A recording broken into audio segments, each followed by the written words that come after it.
Welcome to another edition of Weather 101. I am meteorologist Brian Donegan with you here to discuss the topic of tornadoes. Since we are in the peak tornado season now, which is the late spring, early summer months, I figured it'd be a good topic to discuss for this time of year. And many of you probably don't know a whole lot about them since they don't occur very often here in north central West Virginia.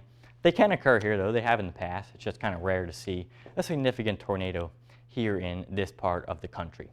We'll start with the basics. What is a tornado? Well, it's a violently rotating column of air that's in contact with both the surface of the Earth and the cumulonimbus cloud, which is just a thunderstorm cloud. So basically it stretches from the bottom of the thunderstorm cloud down to the surface of the Earth, rotating violently in the process and usually doing a lot of damage along its path. Now the average width of a tornado is about 500 feet. Nothing's average though, right? So smallest tornadoes might only be a few feet wide. Largest tornadoes might be a few miles wide. It really depends on the tornado. They're all different. Now the average path length of a tornado, but again, nothing is average. Average path length though is 5 miles, but some tornadoes are only on the ground for a few hundred feet. Other tornadoes are on the ground for 100, 200, even 300 miles. So it really depends on the tornado. We don't know a whole lot about them as meteorologists. That's why we go out and storm chase them every spring, because we're trying to learn more about them ourselves. All tornadoes are different. None of them behave the same way. Now, where exactly do tornadoes occur? They've been observed on every continent in the world except for Antarctica. But the majority of tornadoes occur right here in the United States in Tornado Alley, which I will show you here a map in just a second of where Tornado Alley is. Many of you know it's in the Midwest portion of our country. So you can see here all the shading is where Tornado Alley actually is. There used to be an old Tornado Alley, which is what this brighter orange color is here, which basically stretched from South Dakota down into Texas, but in recent years it has been expanded to cover that portion all the way over to Alabama as well, and even portions of Florida, because a significant number of tornadoes have been reported in Florida over the past several years as well.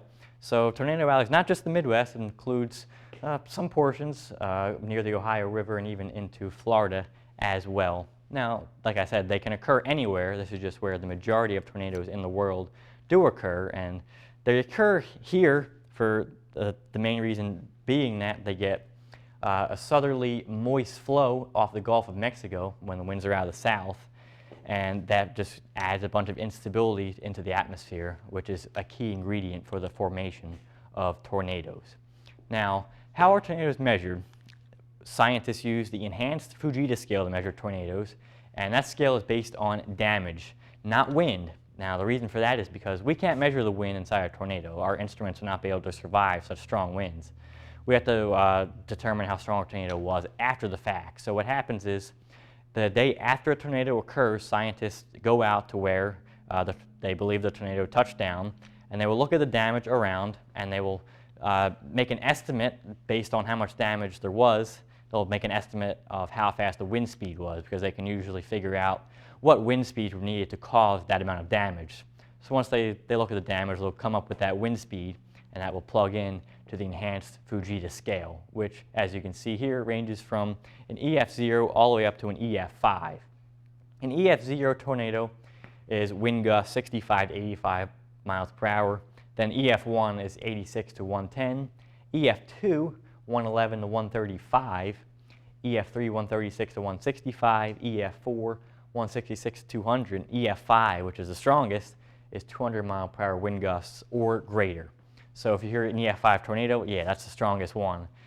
If you hear an EF1, it's significant, but the damage is not nearly as widespread as with an EF5. An EF5, where the tornado touched down, it's usually completely damaged. There's usually nothing you can even do to repair anything. Usually everything in that spot has to be rebuilt. It's complete devastation from an EF5 tornado. EF1 and 2, you can usually salvage some things, but when you start getting the 3, 4, and 5, not a whole lot you can do. It's pretty devastated when you get a strong tornado like that.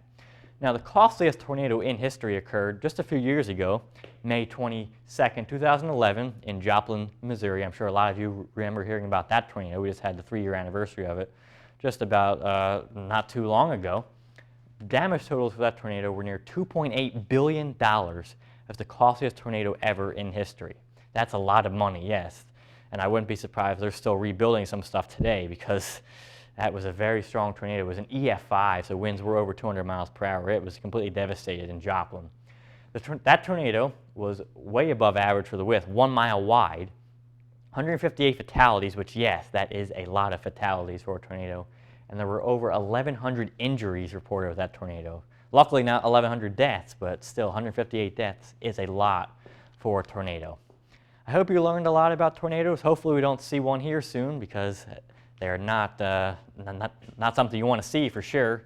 Even storm chasers don't like seeing them. The only reason we go see them is to study them, like I said. But hopefully the severe weather season has been quiet so far this year. Hopefully it stays that way as well. With Weather 101 and tornadoes, I am meteorologist Brian Donegan.